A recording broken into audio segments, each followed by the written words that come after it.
Assalamualaikum warahmatullahi wabarakatuh. Perkenalkan, saya Enda Sri Lestari dengan NIM 4512420014.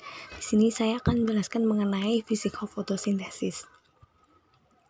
Fotosintesis merupakan proses tumbuhan dalam memproduksi makanannya sendiri, dan proses fotosintesis ini melibatkan cahaya matahari.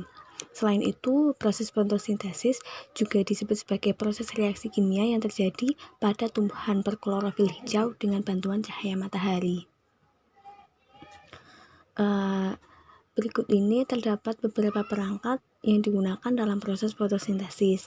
Yang pertama, pigmen, yaitu sel yang ada pada tanaman berwarna hijau. Jika pigmen ini tidak ada, maka proses fotosintesis tidak dapat berjalan dengan baik. Kemudian yang kedua adalah kloroplas. Kloroplas ini terdapat pada semua tumbuhan yang berwarna hijau, termasuk pada daun, batang, dan juga buah yang belum matang. Kemudian yang ketiga adalah fotosistem, yaitu suatu unit yang bisa menangkap energi cahaya matahari. Dan fotosistem ini terdiri dari klorofil kompleks, antena, dan aseptor elektron. Selanjutnya, proses fotosintesis pada tumbuhan. Tumbuhan bersifat autotrof karena dapat menghasilkan makanannya sendiri melalui proses fotosintesis. Dalam proses fotosintesis, tumbuhan menggunakan karbon dioksida dan juga air untuk menghasilkan gula dan oksigen yang diperlukan sebagai makanannya. Energi menjalankan proses ini berasal dari proses fotosintesis.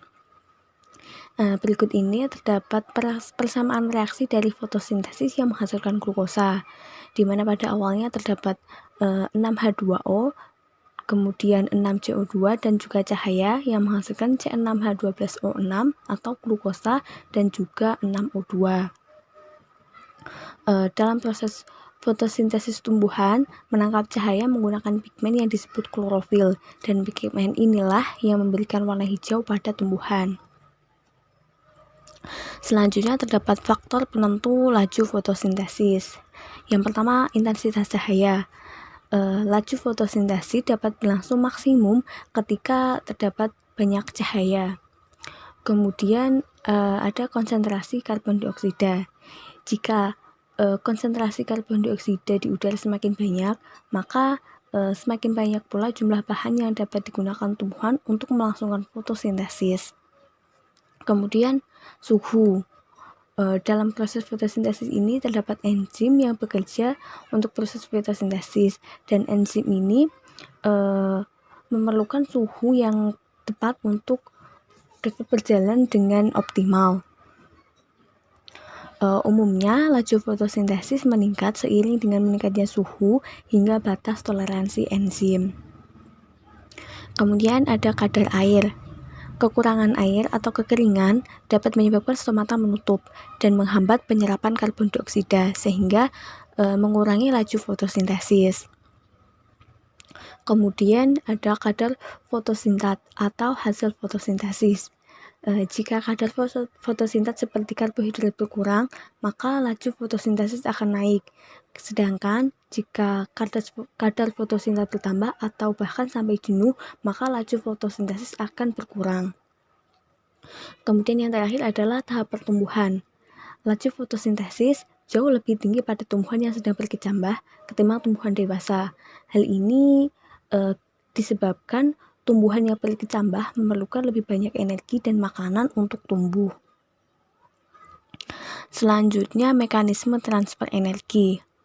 Dalam proses fotosintesis, energi cahaya matahari yang bereaksi dengan 6 molekul karbon dioksida dan 6 molekul air untuk menghasilkan 1 molekul glukosa dan 6 molekul oksigen. Dengan persamaan 6CO2 plus 6H2O plus cahaya menjadi C6H12O6 plus 6O2. Dan dari hasil tersebut, CO2 dikonversikan menjadi glukosa padat untuk dikonsumsi tumbuhan bersama dengan air, sedangkan oksigen dilepaskan ke udara. Selain itu, terdapat juga reaksi terang dan juga reaksi gelap. Reaksi terang merupakan reaksi fotosintesis yang terjadi pada pagi maupun siang hari dan membutuhkan cahaya matahari secara langsung. Cahaya matahari untuk mengubah molekul air menjadi molekul oksigen dan hidrogen. Kemudian ada juga reaksi gelap. Reaksi gelap ini tidak memerlukan cahaya matahari, tetapi membutuhkan energi yang dihasilkan dari reaksi terang. Nah, ini adalah skema bagaimana reaksi terang dan juga reaksi gelap berlangsung.